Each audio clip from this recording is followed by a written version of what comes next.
Selamlar arkadaşlar, hepiniz hoş geldiniz. Öncelikle videoya başlamadan önce sizlerden özür dilemek istiyorum. Biliyorsunuz sizlere 3 günde bir video atacağımdan bahsetmiştim. Fakat bunları söylerken takım arkadaşlarımın bir ay boyunca izin alacağını düşünememiştim. O yüzden projeler biraz yoğun olduğundan dolayı ve benim de yani onlara bakmam gerektiğinden dolayı çok fazla YouTube'a odaklanamadım. Herhalde 3-4 haftadır video atamamıştık. Şu an o kişiler geri gelmeye başladı ve ben de şöyle bir baktım. Yani Ocak ayından beri hiç izin almamışım arkadaşlar. Yaklaşık 6 ay olmuş.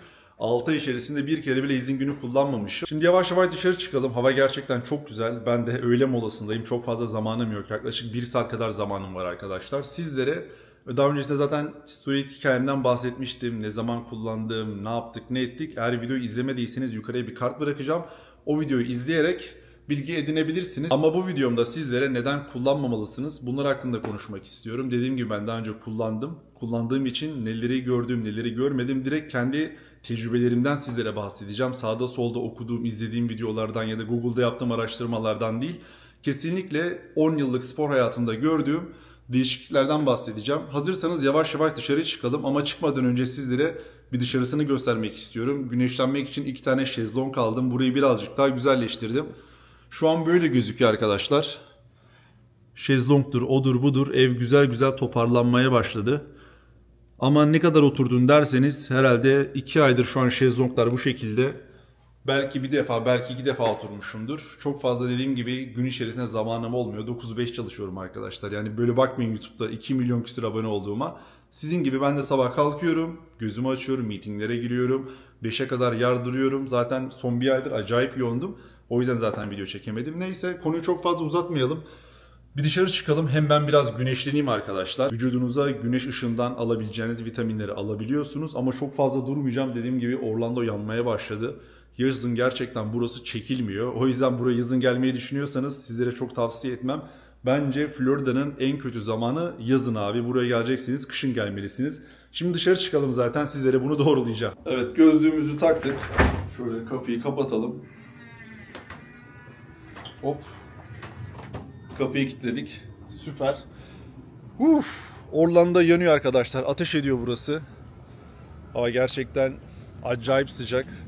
Tabii tişörtle gezmeyeceğim. O yüzden tişörtümü çıkarmam lazım. Şöyle tişörtümüzü de çıkartalım. Hem de siz de güncel formu görürsünüz. Gözlüğü de bir çıkartalım. Bilmiyorum şu an görebiliyor musunuz ama şu an güncel form bu şekilde arkadaşlar. Yani diyetime olabildiğince dikkat etmeye çalışıyorum. Dediğim gibi şu an sadece TRT yapıyorum. Haftada 200 mg testosteron basıyoruz. Onun dışında hiçbir şey kullanmıyorum. Kullanmayı da düşünmüyorum. Neyse şimdi konuya girelim ama şu arabadan yansımaya baksana abi ya. Böyle yansımaları çok seviyorum. Mesela şimdi ben video başladım ya arkadaşlar. Hiçbir yerde hiçbir ses yoktu. Şu an video tuşuna bastım. Arkada çim kesme makineleri başladı. Hep böyle oluyor. Herhalde bir dünyanın verdiği bir mesaj bu. Geçende de gece 4'te 5'te kalkmıştım. Bir video çekeyim dedim sizlere. Tam video çekerken bir baktım uçaklar havalandı, helikopterler havalandı, komşuların köpekleri havlamaya başladı. Ne zaman video çekecek olsam her zaman bir yerden bir ses gelmeye başlıyor. Daha şimdiden yanmaya başladım arkadaşlar. Burası aşağı yukarı 100 Fahrenheit, 95 Fahrenheit oluyor yazları. Ve gerçekten çok can sıkıcı olabiliyor. Sizlere neden kür yapmamanız gerekiyor? Bunlardan bahsetmek istiyorum. Şimdi öncelikle aranızda ne kadar erkek olan var bilmiyorum ama bakın video çekmeye başladım. Köpekler havlamaya başladı. Ay bu hep böyle oluyor. Her neyse. Şimdi kür yapmak öyle her delikanlının harcı değil arkadaşlar. Onu en başta söyleyeyim. Aranızda biliyorum böyle şeylere heveslenen arkadaşlar var. Ama kür yapmaya karar verdiğinizde o iğnenin ucuna hiç baktınız mı? Hiç o kendinize iğne yapabilir miyim, yapamaz mıyım bir düşündünüz mü bilmiyorum ama o ilk an gerçekten sizi çok zorlayacak. Aranızda bayılanlar olacak, ayılanlar olacak. Yani internette görüyorsunuz, kür yapsam ben de yaparım, steroid kullansam ben de olurum, şöyle olurum diyen tipler var ya. Bunların sizlere şöyle söyleyeyim %10'u %15'i sadece konuşur, başka hiçbir şey yapamaz. Bu steroidi övdüğümden değil kesinlikle. Bu işe başlamak isteyen insan öncelikle kendine iğne yapabilmesi lazım. Çünkü bunu sürekli yapacaksınız. Haftada 2 bazen 3 defa yapmanız gerekiyor. Sürekli oranız buranız delinecek. Bu da gerçekten güzel bir hissiyat değil. Ben hiç sevmiyorum bu arada. Yani buna karar verdiğiniz zaman şöyle bir düşünmeniz lazım. Acaba ben bu iğneyi alıp şöyle omzuma yapabilir miyim? Ya da popoma yapabilir miyim? Tarzında bir düşünmeniz lazım. Çünkü bunu yapmak, ilk adımı atmak gerçekten çok zor. Ve ilk adımı attığınız zaman bunun ne kadar zor olduğunu göreceksiniz. Ve ikinci, üçüncü, dördüncü gerçekten iğne vurmak istemeyeceksiniz arkadaşlar. Tabii bu herkese göre değişir. Dediğim gibi yani bu 100 insandan bence 70'i 60'ı bu şekilde düşünüyordur. Benim arkadaşlarımdan da gördüğüm şeyler bu şekilde arkadaşlar. Öyle konuşulduğu gibi, internetten olduğu gibi olmuyor bu işler. Şöyle bir iğneyi alın, bir düşünün bakalım. Ben kendime bu iğneyi yapabilir miyim? O steroidi çekip kendime enjekte edebilir miyim? Bunları oturun düşünün. Zor bir iş, kolay bir iş değil. Özellikle yüksek dozda steroid kullanmaya çalışırsanız oranız buranız delinecek arkadaşlar. Değer mi değmez mi biraz siz düşünün. Ben en fazla birkaç hafta böyle 3 defa yaptım. Pazartesi, çarşamba, cuma yapmıştım öncelerden. Ve gerçekten yapılacak iş değil. Bence insan işi değil ama yapanlara kesinlikle saygım var. Çünkü gerçekten çok zor bir iş arkadaşlar. O iğneyi o şekilde yapabilmek. Şimdi diyecek olursanız abi ben yapmama gerek yok. Ben eczaneye gidiyorum. Eczanedeki kankamı kafaladım. 5 lira atıyorum, 10 lira atıyorum. İğnemi o yapıyor derseniz eyvallah. Ama iğneyi tek başınıza vurmanız gerçekten büyük bir olay arkadaşlar. O yüzden yani oram buram delik dişik olacak diyorsanız bu iğne işine başlayın. Bir de şöyle bir şey oluyor. Tek başınıza vuracaksanız da her vurduğunuz nokta iyi bir bölge olmayabiliyor. Çünkü vuracağınız bölgeleri iyi bilmeniz gerekiyor arkadaşlar. Yanlış bir bölgeye vurduğunuz zaman orada ödem birikiyor, şişiyor ve sizi gerçekten çok rahatsız ediyor. Hatta sizlere bir tane hikayemi anlatmak istiyorum. Ben zamanında bir kere popoma iğne yapmıştım ve o iğne gerçekten ödem tuttu arkadaşlar. Ödem o kadar büyüdü ki artık dedim acaba bunu ameliyatla mı almaları lazım? Gerçekten oturamıyordum artık yani. O şekilde sorunlar olabiliyor. Yani dikkat etmeniz gerekiyor. Vuracağınız bölgeyi iyi bulacaksınız ve bulduğunuz zaman da açıyı çok iyi ayarlayıp o şekilde vurmanız gerekiyor. Yani o kadar çok etken var ki. O yüzden diyorum yani internette ben vurursam şöyle olur böyle olur diyen insanlara çok fazla aldanmayın. Gerçekten ilk adımı atmak, ilk iğneyi vurmak çok zor bir durum. Ve gerçekten doğru yere vurup ve sürekli iğneleri değiştirmeniz gerekiyor. Mesela atıyorum haftada 3 defa vuracaksınız. Pazartesi popo, salı sol omuz, ondan sonra cuma günü mesela sağ omuz şeklinde sürekli döndürmeniz gerekiyor. Eğer döndürmezseniz de sürekli sizde dediğim gibi ödem yapacak, onu yapacak, bunu yapacak. Yani sizin başınıza iş açacak. Bu arada şöyle bir göldeyim arkadaşlar. Ben sürekli buraya geliyorum. Her öğle molamda şöyle buraya gelip yaklaşık şöyle bir 15-20 dakika yürüyorum. Gerçekten stresten beni arındırıyor. Aranızda Türkiye'de yaşayanlar, özellikle İstanbul'da yaşayanlar şehir hayatında şu şekilde yürüyemiyorsunuz ya. Şöyle bir yürüseniz gerçekten hiçbir sinir stresiniz kalmayacak arkadaşlar. Ben herkese günde 15-20 dakika yürümeyi öneriyorum ki ben bunu sürekli yapıyorum. Gerçekten kendinizi çok daha iyi hissediyorsunuz. Yapacağınız işlere çok iyi bir şekilde odaklanabiliyorsunuz. Bu da not olarak burada dursun. Çok hızlı konuştum, nefes nefese kaldım. Bu arada buradaki evlerin çoğu arkadaşlar sizlere daha önce söylemiştim Airbnb.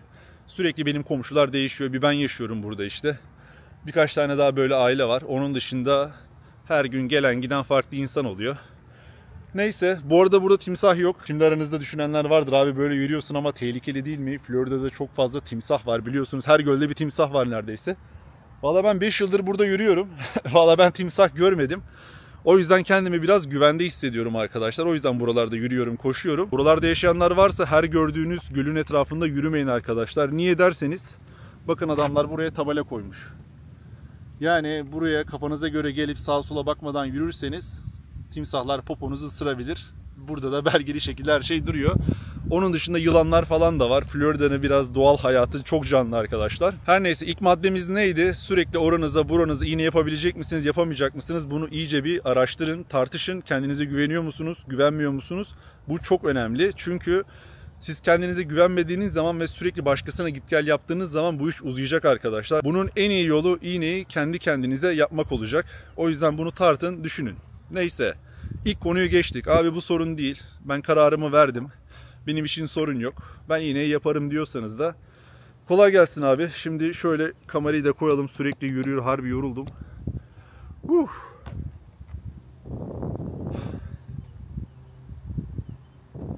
Doğa hayatı güzel arkadaşlar ya. Bu şekilde geldiğiniz zaman gerçekten 10 numara hissediyorsunuz. Neyse, bundan sonraki maddemiz ne biliyor musunuz arkadaşlar? Yaşlılık. Bu steroidi kullanmaya başladıktan sonra atıyorum lise 3'tesiniz değil mi?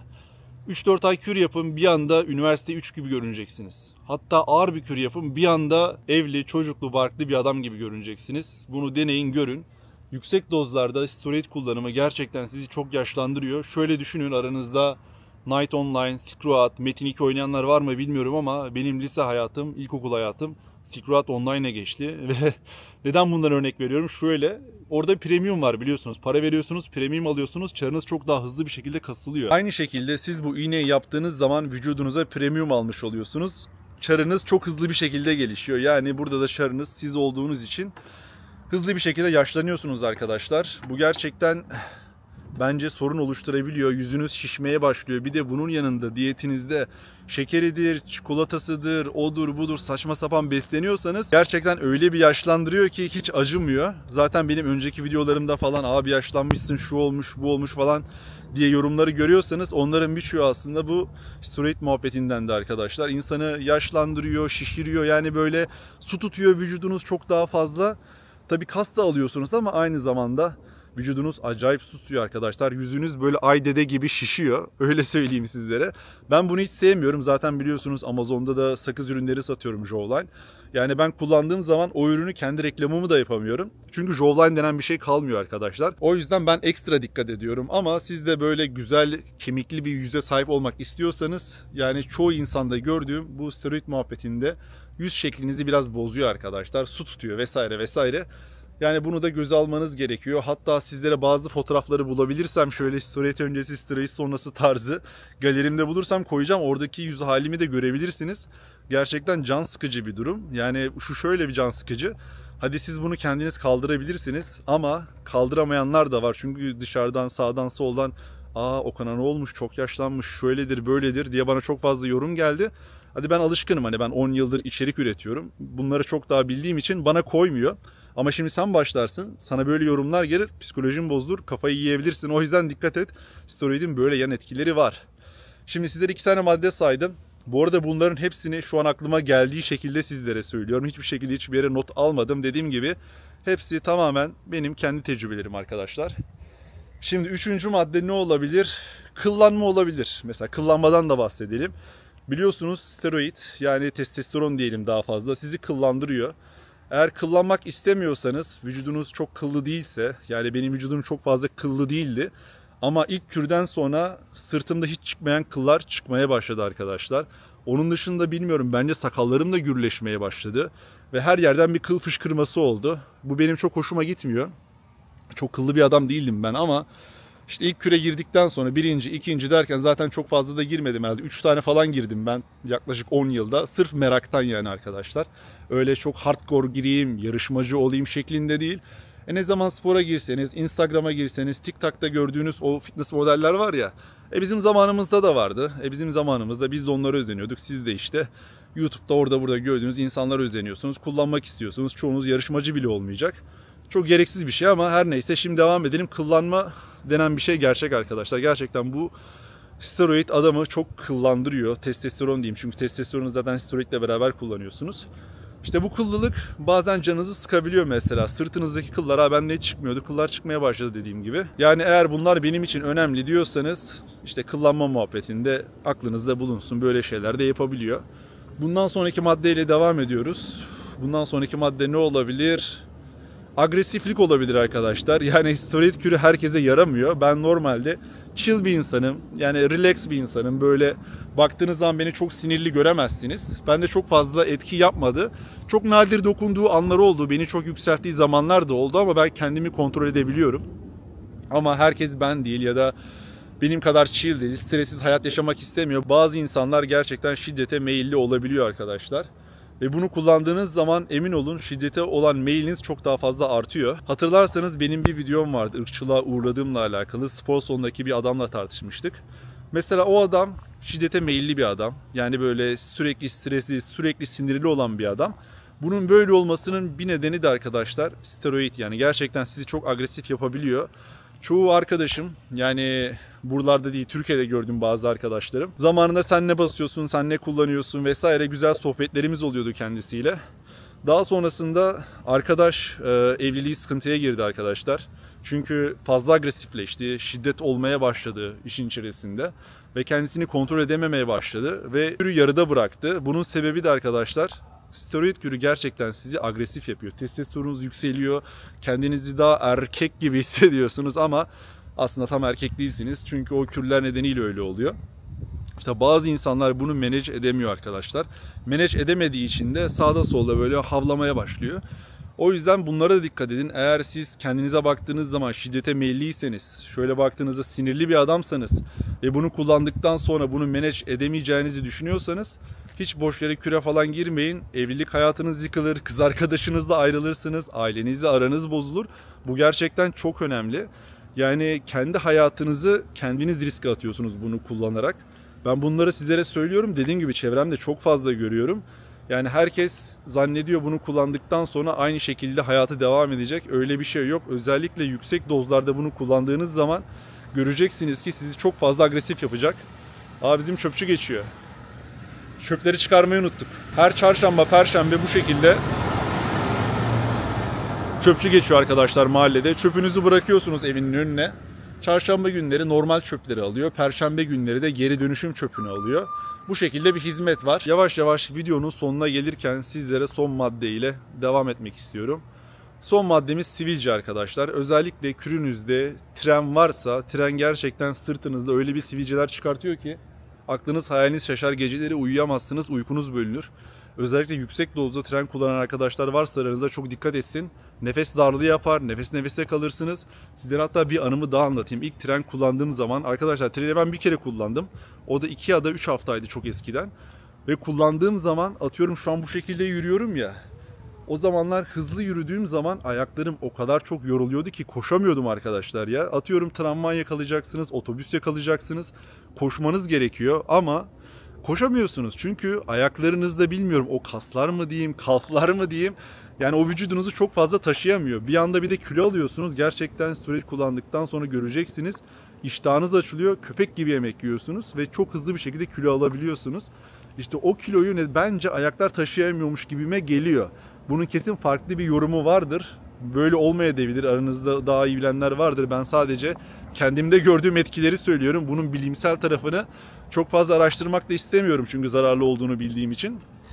Dediğim gibi şu anda zaten kullanmıyorum. Kullanmayı da düşünmüyorum bu arada arkadaşlar. Size zaten söyledim bunu. Gerçekten yani ayaklarım taşıyamıyordu beni. Mesela tramvay şuradan geçiyor arkadaşlar. Yani buradan oraya kadar koşamıyordum. Hızlı yürümeye çalışıyordum. Nefes nefese kalıyordum. Gerçekten insanın yapacağı iş değil arkadaşlar. Yani özellikle günlük hayatınızda çok aktif bir hayatınız varsa gerçekten çok dikkatli olmanız gerekiyor ve bunları kafanıza göre kullanmayın. Şimdi aklıma bir madde geldi, onu da söyleyeyim. Videoyu o şekilde bitirelim. Şimdi arkadaşlar son madde, bu çok önemli bir madde. Yani çoğu insan bunu atlıyor. Şimdi siz vücudunuzda bu steroidleri, testosteronları bastığınız zaman vücudunuz bunu dengeleyebilmek için aynı zamanda östrojen artımı yapıyor. Ve bu da hormon dengesizliğine yol açabiliyor. Öyle olduğunda da ne oluyor abi? Jinekomasti oluyor. Bunu nereden biliyorsun dediğinizde arkadaşlar hem sol mememden hem sağ mememden ben jinekomasti ameliyatı oldum. Bilmeyenler varsa sizlere yıllar önce videolar da çektim. 17 yaşında olduğum ameliyat tamamen doğaldı. Yani hiçbir şey kullanmamıştım. Spor bile yapmıyordum. Böyle şeyler doğal kendi şeklinde zaten olabiliyor. Ama ondan sonraki yapmış olduğum videoda steroid kullanımından dolayı sağ mememde bir ameliyat olmak zorunda kalmıştım arkadaşlar. Hatta work and travel zamanı can kurtaranlık yapıyordum. Gerçekten çok kötüydü ya. Çok kötü anılardı.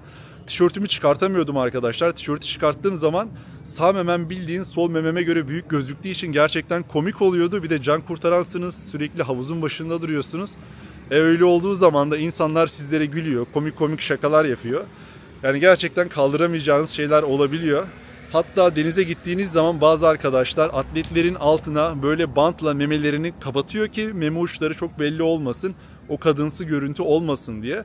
Bunlara dikkat edin. Yani herkes bu işe merak salıyor, kullanmak istiyor. Ama bunu kullanmanın dışında bu şekilde zararlarını önce bilin. Kullanacaksanız da bence ona göre kullanın. Ben sizlere kendi tecrübelerimi aktarmak istedim. Dediğim gibi yaklaşık 10 yıllık bir spor tecrübem var. Kür geçmişim de var ve son bir yıldır da zaten kullanmıyorum.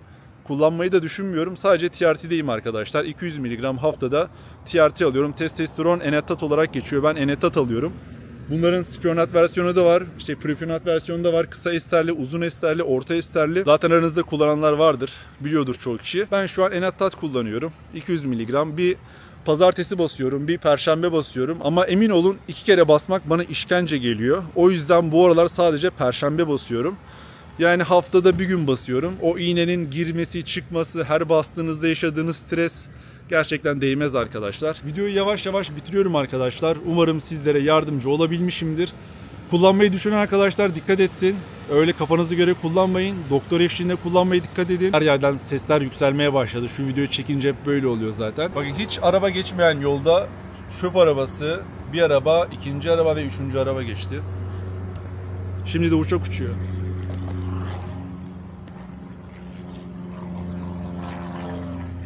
Böyle arkadaşlar, yani biraz daha herhalde videoya devam etsem kıyamet falan kopacak, korkuyorum yani. Öyle, ben şimdi içeri giriyorum arkadaşlar. Öğle aram bitmek üzere. Hala testerlığa tabii ki devam ediyoruz. Şu an bir de banka projesinde olduğum için bayağı bir yoğunum. O yüzden tekrardan kusura bakmayın, biliyorum 3 günde bir video atacağım dedim sizlere. Ama bir aydır takım arkadaşlar izin aldığı için tek başıma kaldım ve bu işi tek başıma götürmek zorundaydım. Ama yavaş yavaş onlar tatilden dönmeye başladı arkadaşlar. Yani videoları birazcık daha hızlandıracağız. Daha fazla videolar atmaya devam edeceğim. Bu video sizler için yararlı oldu mu olmadı mı? Bu videonun aşağıda yorum kısmı var. Bir yorum bırakın, bakalım sizin düşünceleriniz neler. Ya da aranızda daha önceden kür yapanlar varsa nasıl etkilerini gördü. Aynı şekilde aşağıdaki yorum kısmına baksın. Bence aşağı yukarı benim gördüğüm etkileri görmüşlerdir. Her neyse arkadaşlar, kendinize iyi bakın. Hoşça kalın. İlerleyen videolarda tekrardan görüşmek üzere. Bay bay.